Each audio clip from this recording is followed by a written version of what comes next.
오늘 우리들의 주신 하나님 말씀 말라기 3장 16절부터 4장 6절까지 말씀입니다. 3장 16절부터 4장 6절까지 기록된 하나님 말씀을 제가 받들어 읽습니다. 그때 여호와를 경외하는 자들이 피차에 말하매 여호와께서 그것을 분명히 들으시고 여호와를 경외하는 자와 그 이름을 존중히 여기는 자를 위하여 여호와 앞에 있는 기념책에 기록하셨느니라. 만군의 여호와가 이르노라. 나는 내가 정한 날에 그들을 나의 특별한 소유로 삼을 것이요 또 사람이 자기를 섬기는 아들을 아낌같이 내가 그들을 아끼리니 그때 너희가 돌아와서 의인과 악인을 분별하고 하나님을 섬기는 자와 섬기지 아니하는 자를 분별하리라. 만군의 여호와가 이르노라. 보라, 용광로 불같은 날이 이르리니 교만한 자와 악을 행하는 자는 다 지푸라기 같을 것이라. 그 이르는 날에 그들을 살라 그 뿌리와 가지를 남기지 아니할 것이로되 내 이름을 경외하는 너희에게는 공의로운 해가 떠올라서 치료하는 광선을 비추리니 너희가 나가서 외양간에서 나온 송아지같이 뛰리라. 또 너희가 악인을 밟을 것이니 그들이 내가 정한 날에 너희 발바닥 밑에 재와 같으리라. 만군의 여호와의 말이니라. 너희는 내가 호렙에서 온 이스라엘을 위하여 내 종 모세에게 명령한 법 곧 율례와 법도를 기억하라. 보라, 여호와의 크고 두려운 날이 이르기 전에 내가 선지자 엘리야를 너에게 보내리니 그가 아버지의 마음을 자녀에게로 돌이키게 하고 자녀들의 마음을 그들의 아버지에게로 돌이키게 하리라. 돌이키지 아니하면 두렵건대 내가 와서 저주로 그 땅을 칠까 하노라 하시니라. 아멘. 여전히 코로나19의 상황이 만만치 않습니다만 우리는 이겨내고 또 그 과정을 통해 정금과 함께 하시는 하나님의 역사를 우리 개인도 우리 교회도 한국교회도 경험하게 될 것을 믿습니다. 그렇게 하시는 하나님의 은혜의 통로가 우리의 고백 그대로 말씀 일독 운동이 될 때에 말씀이 넘쳐 흘러가는 2020년 될 줄 믿습니다. 그리고 또 내일부터 시작되는 복음과 함께 걷는 특세와 특밤 시즌2를 통해서도 하나님께서 우리들에게 필요한 은혜를 위로와 격려로 새 힘으로 더하여 주리라 믿습니다. 이제 이번 주 내일 모레까지 느헤미야서를 통해 말라기까지 구약이 마무리되어지고 이제 모레 수요일부터 드디어 신약으로 시작됩니다. 집사람이 드디어라는 말을 쓰더라고요. 읽으면서 많이 힘들었죠. 특별히 소리내서 읽을 때 사람 이름 발음이 엉키는 것, 이게 참 영희야 철수야 그러면 쉬울 텐데 그래도 익숙한 이름들이 아니라 정말 이상하게 발음내기 어려운 이름들까지, 그럼에도 불구하고 우리가 구약의 전 과정 마치고 신약으로 넘어갑니다. 이제 순서대로 한다면 오늘 느헤미야서의 말씀을 드려야 될 텐데 구약 전체를 정리하는 의미로서 오늘 설교 제목을 달이 지면 해가 뜹니다 그렇게 정했습니다. 한번 따라 하실까요? 달이 지면 해가 뜹니다. 오래전 학생 때 또 청년 때 수련을 가면 캠프파이어를 하면서 마지막 날 밤 순서 다 마무리하고 여전히 모닥불 피우면서 밤을 꼴딱 새우면서 불렀던 노래 중에 하나가 저 별은 나의 별, 저 별은 너의 별, 그 노래 부르면서, 근데 그 노래가 언뜻 떠오른 이유가 그 가사가 그런 가사가 있습니다. 별이 지면 꿈도 지고 슬픔만 남아요. 그때는 분위기에 취해서 뜻을 잘 모르고 불렀던 것 같아요. 근데 문득 그 가사가 떠오르면서 별이 지는 것도 아쉬운데 꿈까지 지면 진짜 슬픔만 남겠다. 여러분, 우리의 인생은 별이 진다고 꿈이 지는 인생이 아니라 별이 지면 하나님 태양 뜨게 하시고 달이 지면 해가 떠오르게 하시는 하나님 섭리 가운데 살아가는 삶인 것을 믿으시기를 바랍니다. 그러면서 구약 전체를 정리할 때 구약이 달과 같다 하는 것으로서 정리가 되어졌고, 신약은 공의로우신 해로서 떠오르시는 예수님으로부터 시작되어지는 그 성경이기 때문에 신약은 해와 같겠다. 그렇습니다. 구약은 달로 비유할 수 있는 이유가 달은 스스로 빛을 발하는 천체가 아닙니다. 태양의 빛을 반사하는 그런 반사체의 역할을 하는 거죠.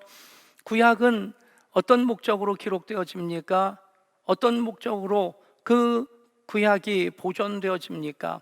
메시아 예언을 통해서 오실 예수님에 대해서 그 길을 예비하게 하는, 메시아이신 예수님, 그리스도이신 예수님을 바라보게 하는 그 역할을 마치 달이 지면서 해가 떠오르듯이, 달이 태양빛을 반사해서 그렇게 이 태양의 존재에 대해서 알려주듯이, 구약은 오실 메시아이신 그리스도 예수님에 대해서 예언하고 그 길을 준비하는 그런 역할을 합니다. 동양 문화권은 일반적으로 달 문화권이고, 서양 문화권은 태양 문화권이라고 얘기를 합니다. 그래서 서양에서는 태양력을 주로 썼고, 지금은 태양력이 전 세계적으로 표준이 되어졌지만, 우리나라에서는 음력을 아직도 농사의 절기는 음력에 따라서, 특별히 바닷가에서 생활하고 고기 잡는 분들은 이 음력이 굉장히 중요합니다. 사리, 조금 등등 해서 바닷물 높이가 이 달의 영향을 받아서 정해지고, 그리고 밀물, 썰물도 달이 이제 지구에 달이 자전하는 것에 따라서 이제 밀물과 썰물도 하루 두 번씩 왔다 갔다 합니다. 재미있는 것은, 그러기 때문에 이 동양 문화권에서는 달에 대해서 굉장히 친밀하고 친숙한 느낌을 가지고 있고, 추석도 8월 보름달의 절기죠. 그리고 정월 대보름도 마찬가지고, 그런데 반면에 서양에서는 달보다 태양이 좀 더 친숙합니다. 그래서 제가 문제를 낼 텐데, 공통적으로 그 배경에 뭐가 나오는지 한번 생각해 보십시오. 멀쩡한 인간이 갑자기 늑대가 돼서 우 하고 웁니다.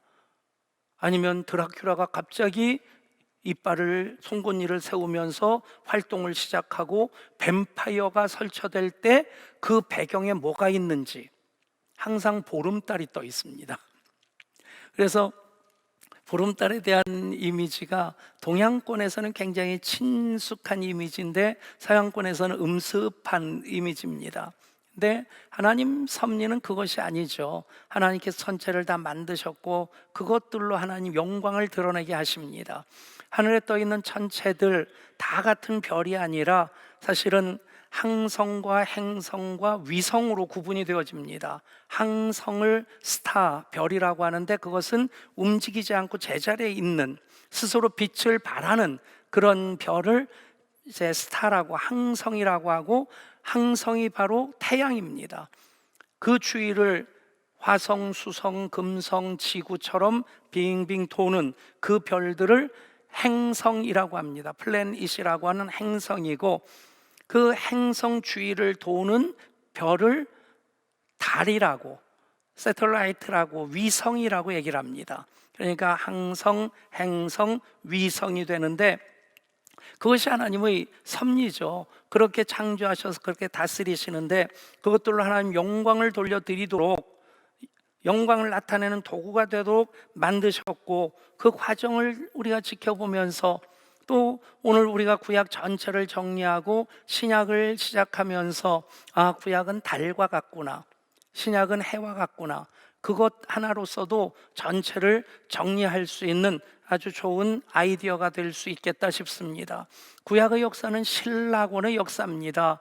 하나님께서 하나님 말씀으로 모든 만물들을 지으시면서 보시기에 좋았더라, 보시기에 좋았더라, 그리고 보시기에 심히 좋았더라 하실 때가 언제입니까? 하나님 형상대로 사람을 만드셨을 때 보시기에 심히 좋았다 하셨습니다.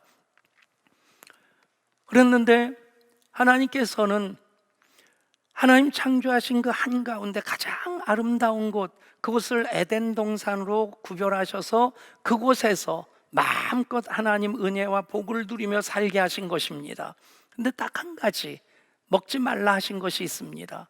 선악을 알게 하는 열매를 먹지 말라. 하나님이 쫀쫀하셔서 그렇겠습니까? 아닙니다. 에덴 동산에서 이 4개의 강이 발원을 했으니까 에덴 동산은 동네 뒷산만큼 작은 산이 아닙니다. 엄청나게 넓은 그곳에 단 한 구로 동산 중앙에 있는 선악을 알게 하는 열매를 먹지 말라 하신 뜻이 있습니다. 이 모든 것의 주인은 나다. 너희는 내 섭리 속에서 나의 영광을 위해 살아가야 될 피조물인 인간이다. 그러면서도 하나님께서는 모든 것을 다스리고 정복하고 그 가운데 생육하고 번성하고 충만하게 하시는 그 권세를 주셨습니다. 그것으로 감사하며 살았다면 지금도 우리가 아주 해피할 텐데, 그런데 하나님께 불순종함으로써 그것을 따먹은 이유가 무엇입니까? 하나님과 같이 되고자 하는 교만 때문에 불순종했고, 그것 때문에 선악을 알게 하는 열매를 따먹은 겁니다. 그래서 에덴 동산에서 쫓겨났죠. 실낙원을 하게 된 것입니다.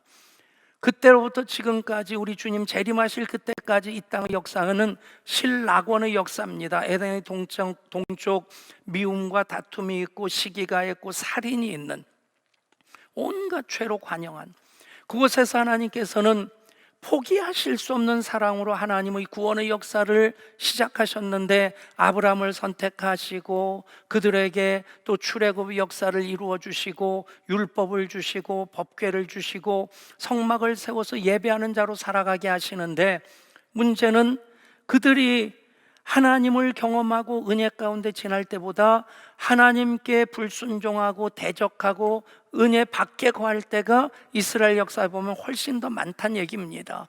그러니 구약의 역사를 단 한마디로 얘기하면 실낙원의 역사가 되는 것입니다. 그러면서 구약의 마지막 부분으로 넘어오면서 하나님께서는 그 죄에 대해서 책임을 물으시면서 북왕국 이스라엘도 남왕국 유다도 멸망시키십니다. 포로로 잡혀간 이들이 포로 생활 70년 하면서 깨달은 것이 무엇입니까? 내 탓이로소이다. 처음에는 이해를 하지 못했는데 불평과 원망을 했는데, 우리 죄 때문에 우리가 멸망하고 여기까지 포로로 잡혀왔구나. 그 깨달은 사람들, 소위 남은 자들을 하나님 귀환시키셔서 그들로 예루살렘 성전을 재건시키시고 예루살렘 성벽을 다시 쌓게 하십니다. 그 일이 에스라 느헤미야로부터 말라기까지 이어지는데, 그 모든 과정을 통해서 말라기의 역사로 구약이 마무리되어지고 구약의 계시가 끝나고 신약의 계시가 시작될 때까지 400년의 공백이 있게 됩니다. 그 400년 동안 오실 메시아이신 그리스도 예수님을 기대하며 바라보게 하시는 것입니다. 그리고 그 과정을 통해서 하나님께서 때가 참에 아들이 여자의 몸을 통해 태어나게 하실 그 일을 하나님이 준비하시는데, 그것이 역사의 인프라가 됩니다. 요즘 우리나라에서도 교회가 참 힘든데 선교지는 더 어렵습니다. 지금 선교지에서 많은 선교사들이 추방을 당했고 또 나왔다가 다시 들어가질 못합니다. 국경들이 다 막혀 있기 때문에, 비자를 안 내주기 때문에 그래서 못 들어갑니다. 여러분, 오늘과 같은 지구촌 세계라고 하는데 다른 나라 국경을 넘어가는 것은 허락 없이는 그렇게 되는 것이 아니란 얘기예요. 그런 상황 가운데서 만약에 예수님께서 제자들에게 너희는 권능을 받고 그리고 예루살렘과 유대와 사마리아 땅끝까지로 내 증인이 되라 말씀하셨다면 그들이 그 말씀을 어떻게 이뤄갈 수 있었겠습니까? 하나님이 인프라를 다 만들어 놓으셨는데 어떤 것입니까? 모든 길은 로마로 통한다. 로마는 정복을 위해서 길을 냈지만 2000년 전에 만든 그 길이 아직도 남아있을 정도로 그 길을 진짜 잘 만들었습니다. 그 길을 통해서 복음이 전파되는 겁니다. 국경이 없어진 거예요. 지중해를 기준으로 해서 전체 유럽과 아시아와 북아프리카까지 이제 로마 제국 안에서 어디 나가서 말씀을 전파할 수 있는 그 하나님의 인프라, 길을 만드셨고 또 문화를 통일시켜 놓으셨고 그리고 언어를 통일시켜 놓으셨어요. 요즘 세계 공용어가 영어라고 하는데 별로 실감이 안 되시죠? 뭐 듣긴 듣는데 무슨 얘기인지 모르는 겁니다. 근데 그 당시에는 시장에서 좌판을 벌려놓고 파는 아주머니들도 할머니들도 다 헬라어를 했어요. 그래서 신약 성경에 헬라어로 기록된 겁니다. 그러니까 어디 가서나 주 예수를 믿으라 그러면 다 알아듣는 겁니다. 그리고 또 하나님의 인프라가 바벨론 포로 이후로 소위 디아스포라라고 해서 포로로 잡혀갔던 사람들이 그곳에 살면서 회당 중심으로 하나님께 예배하는 일들을 이어왔기 때문에 복음에 대한 전 이해를 이 지중해 인근의 모든 나라들이 가지고 있었단 얘기입니다. 여러분, 이 일을 하나님이 하시는 것을 믿으시기를 바랍니다.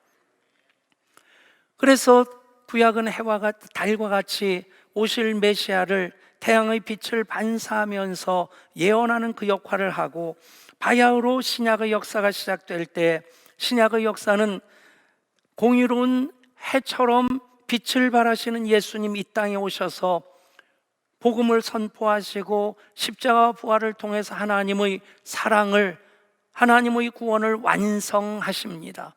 그래서 구약의 역사가 신락원의 역사라고 한다면 신약의 역사는 복락원의 역사입니다.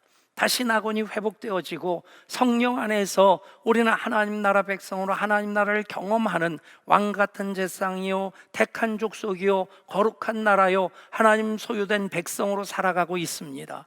아멘. 여러분, 구약은 달과 같고 신약은 해와 같다. 구약은 신락원의 역사고 또 신약은 복락원의 역사다 하는 것만 알아도 우리가 신구약 전체의 흐름을 꿰뚫을 수 있게 될 것입니다.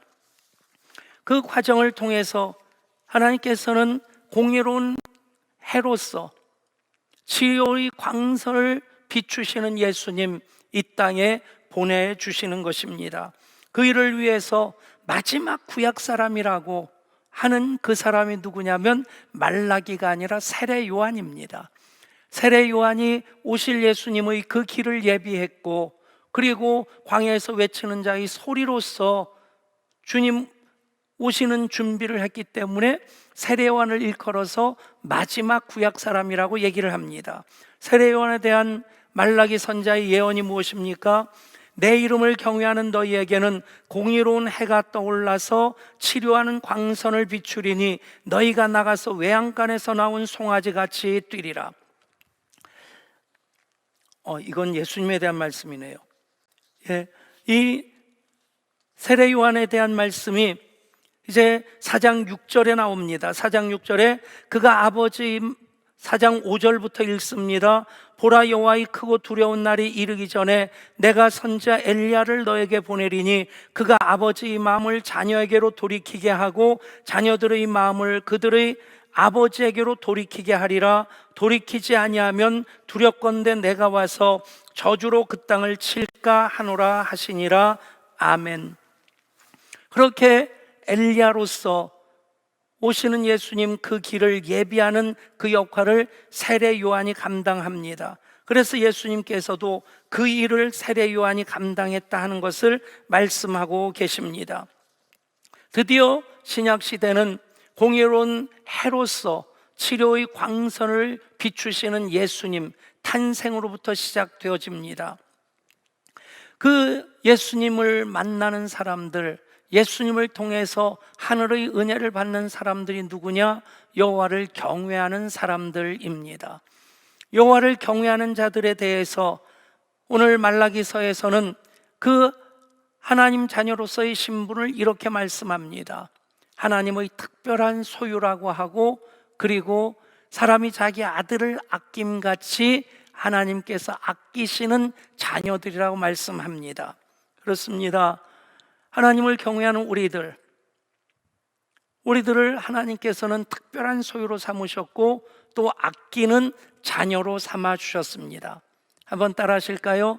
하나님을 경외하는 나는 하나님의 특별한 소유입니다. 하나님께서 아끼시는 아들, 딸입니다.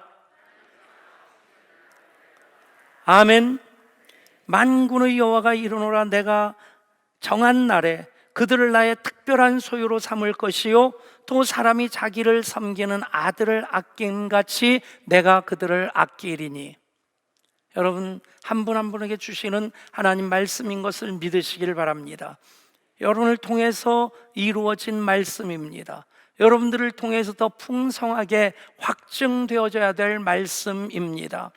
여기서 특별한 소유, 소유라는 말씀이 보배라고 하는 기업이라는 뜻과 같은 뜻입니다. 한번 여러분 다시 한번 상상해 보십시오. 여러분 집에 불이 났을 때 5가지를 갖고 나간다면 뭘 갖고 나가겠어요?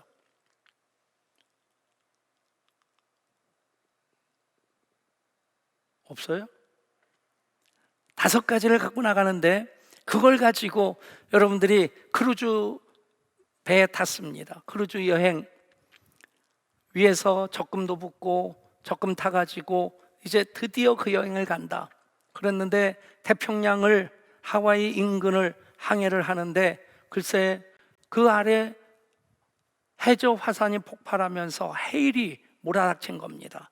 배가 추풍 낙엽처럼 막 움직이면서 곧 뒤집힐 것 같으니까 선장이, 여러분 우리가 살기 위해서 배의 무게를 줄여야 됩니다. 여러분 가지고 탄 그 물건 중에 절반을 바다에 던지십시오. 여러분 3개를 포기해야 됩니다. 5가지 중에서 살기 위해서 3개를 포기했습니다. 그런데 또 다시 한번 해일이 몰려오면서 배가 막 가라앉게 되니까 선장이, 여러분 목숨보다 중요한 게 뭐가 있겠습니까? 여러분 소유한 모든 것을 다 버리십시오. 여러분 아무리 금은 보석이라 할지라도 내가 살기 위해서는 포기해야 됩니다. 그런데 그때도 포기할 수 없는 것이 있습니다. 뭐겠어요? 내 자식입니다. 내가 죽을 테니 너는 살아라. 여러분 예수님이 이 땅에 오신 것도, 예수님 십자가 달려 돌아가신 것도 하나님의 그 메시지가 거기에 담겨 있는 겁니다. 내가 너 대신 죽을 테니까 너는 잘 살아라. 여러분 그렇게 십자가 보혈의 능력과 권세로 잘 사시는 한 분 한 분 될 수 있기를 축복합니다. 그것이 바로 특별한 소유라는 의미입니다. 내가 죽더라도 포기할 수 없는 그렇듯 소중한 존재라는 얘기입니다. 하나님 그렇게 우리를 특별한 소유로 삼아 주셨고 특별히 아끼는 아들로 딸로 삼아 주셨습니다. 그들에게 또 주시는 말씀 무엇입니까? 4장 2절입니다. 내 이름을 경외하는 너희에게는 공의로운 해가 떠올라서 치료하는 광선을 비추리니 너희가 나가서 외양간에서 나온 송아지같이 뛰리라. 아멘. 공의로운 태양이신 예수님께서 빛을 발하실 때 그 빛이 치료하는 광선이 됩니다. 또 3절에서 말씀합니다. 너희가 악인을 밟을 것이니 그들이 내가 정한 날에 너희 발바닥 밑에 재와 같으리라. 만군의 여호와의 말이니라. 아멘. 여러분들을 대적하고 회방하는 모든 악인들을 발바닥 밑의 재와 같게 하신 하나님 역사가 여러분들 가운데 있기를 축복합니다. 의로운 태양이신 공의로운 해로서 떠오르신 예수님, 치료의 광선을 비추십니다. 여러분 생명의 근원은 빛입니다. 그래서 하나님께서 만물을 창조하실 때 빛이 있으라 하시니 곧 빛이 있었고 빛부터 만드셨습니다. 그 빛이 없으면 모든 생명은 존재할 수 없습니다. 그 빛으로 말미암아 우리는 하나님 치료하시는 은혜를 힘입게 됩니다. 성경에서 말씀하는 치료라는 말과 구원이란 말은 같은 의미로 쓰여집니다. 하나님 치료의 광선을 비춰주실 때, 예수님 공의로운 해로서 그 빛을 비추실 때에 그 빛으로 인해 우리는 우리의 구원이 확증되어지고 그 구원이 확장되어지는 그 은혜를 받아 누리게 됩니다. 우리의 영과 우리의 혼과 우리의 육신 또한 공의로운 해이신 예수님께서 치료의 광선을 비추실 때에 우리의 영이 삽니다. 우리의 영이 혼이 기쁨으로 뛰놀 수 있습니다. 우리의 육신의 모든 질고가 떠나가는 역사가 있게 될 줄 믿습니다. 여러분, 삭개오 돈독이 들어 살았던 사람입니다. 그런데 예수님 치료의 광선을 비춰주실 때에 그는 가진 것을 나누어 주면서 주님을 따릅니다. 사마리아 수가성의 여인 5명도 남편이 아니었는데 6번째 사람도 여전히 남편이 아닙니다. 정욕의 노예가 되어서 그렇게 살았는데 예수님 치료하는 광선을 쏘여주시니까 그는 숙명의 삶이라고 하는 그 버거운 짐을 벗어버리고 내가 메시아를 만났다, 복음의 증거자가 됩니다.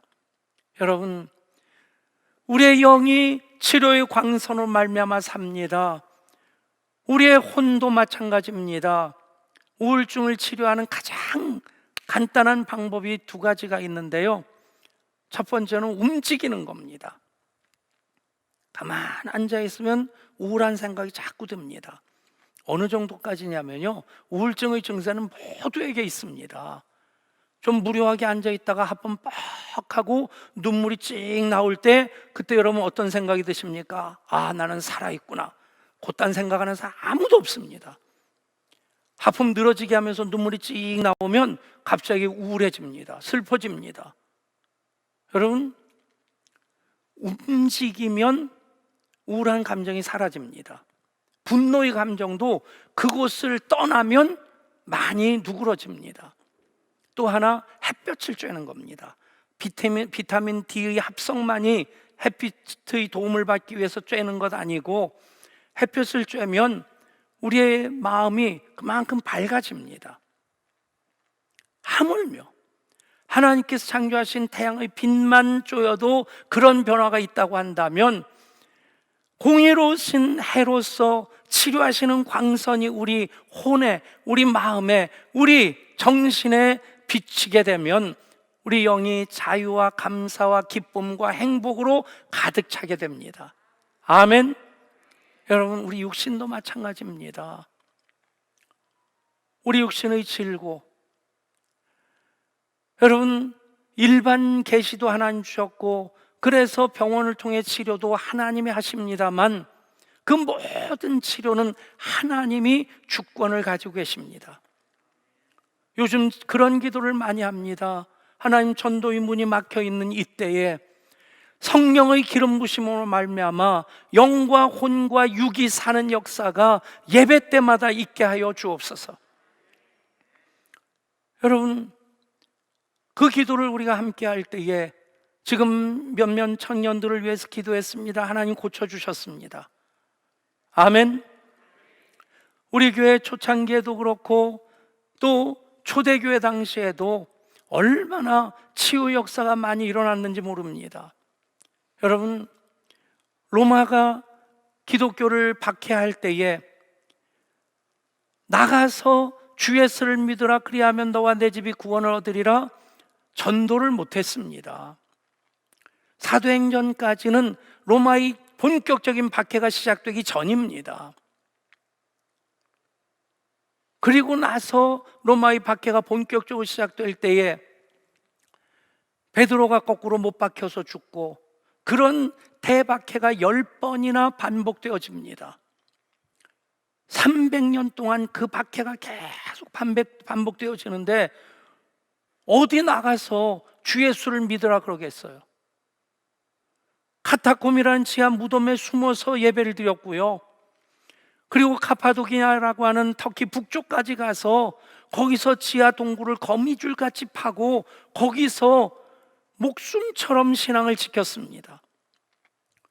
그런데 그런 박해의 세월이 300년 지나가는 동안 로마 전체 인구의 10분의 1이 크리스찬이 되었습니다. 드러내놓고 전도할 때가 아니었습니다. 예수 믿는다는 단 한 가지 이유 때문에 순교당해야 되는 그때입니다. 그런데 오히려 120명으로 시작된 초대교회가 로마 전체 인구의 10분의 1까지 그렇게 부흥이 되었습니다. 그 이유는 두 가지입니다. 첫 번째, 예배를 통해서 치료하는 광선을 쏘여주심으로 영과 혼과 육이 살아나는 생명을 경험했을 때에 그들은 목숨처럼 신앙을 지켰습니다. 신앙을 목숨보다 더 귀하게 여겼습니다. 살아계신 하나님을 언제나 그렇게 경험했기 때문에 그렇게 살아가는 그들이 다른 사람 만날 때에 다른 사람들에게 그리스도의 편지로 보여진 겁니다.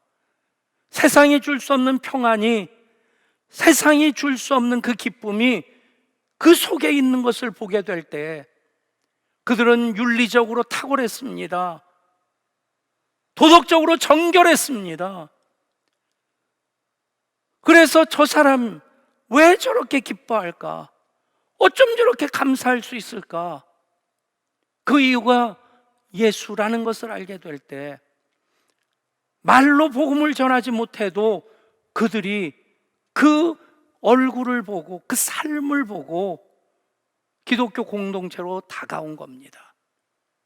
여러분, 지금 전도 이문이 막혔습니다. 우리 전도팀도 코로나19 상황에서 지금 전도 활동을 중단을 했습니다. 예약률이 접어가지고 거기다 종량제 봉투 넣어가지고 그 이전에도 그걸 넣어주면 종량제 봉투는 빼고 예약률은 버리는 아주 계산이 빠른 분들도 있었는데 요즘 같으면 받지도 않을 겁니다. 여러분, 초대교회 같은 교회가 돼야 됩니다. 그것이 예한교회가 살 길이고 그것이 한국교회가 살 길입니다.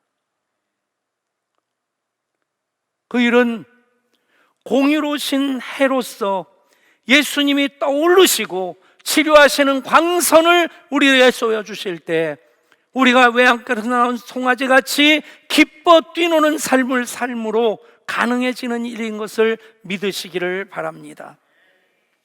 여러분, 구약의 역사는 준비하는 역사입니다.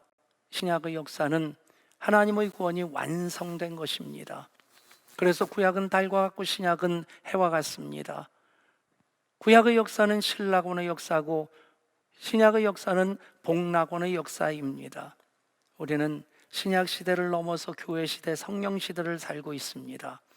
여러분들의 예배가 복락원의 역사, 여러분들의 삶이 복락원의 삶이 될 수 있기를 축복합니다. 신약의 길을 복음과 함께 걸어갈 때에 우리는 공의로운 해이신 예수님 치료하는 광선을 우리 가운데 쏘여주심으로 우리의 영과 혼과 육과 우리 가정과 기업과 우리 교회와 한국교회, 이 나라, 이 민족, 선교지가 살아나는 역사를 경험하게 될 줄 믿습니다. 그 기대하는 마음으로 우리가 복음과 함께 걷는 특세 특밤 시즌2를 시작할 때에 하나님 예비하신 은혜로 우리 가운데 또한 넘치도록 채워주실 줄 믿습니다. 하나님, 기대하는 마음으로 예배할 때에 말씀과 찬양과 기도를 통해 우리 기대 이상의 그 은혜를 응답을 허락하여 주셨음에 감사드립니다. 이제 공의로운 해로서 우리 주님 떠오르셔서 치료하는 광선을 우리에게 쏘여주시는 그 신약의 역사가 성령 충만함으로 살아가는 우리의 삶에 임하게 하여 주시고 그것을 통해 전도의 문이 막힌 이 시대에 초대교회의 부흥을 이뤄내는 우리 교회가 되게 하여 주옵소서. 우리 주 예수 그리스도 이름으로 간절히 기도드리옵나이다. 아멘. 이 시간 봉헌하실 때 꿈땅 조이 예꼬의 I'm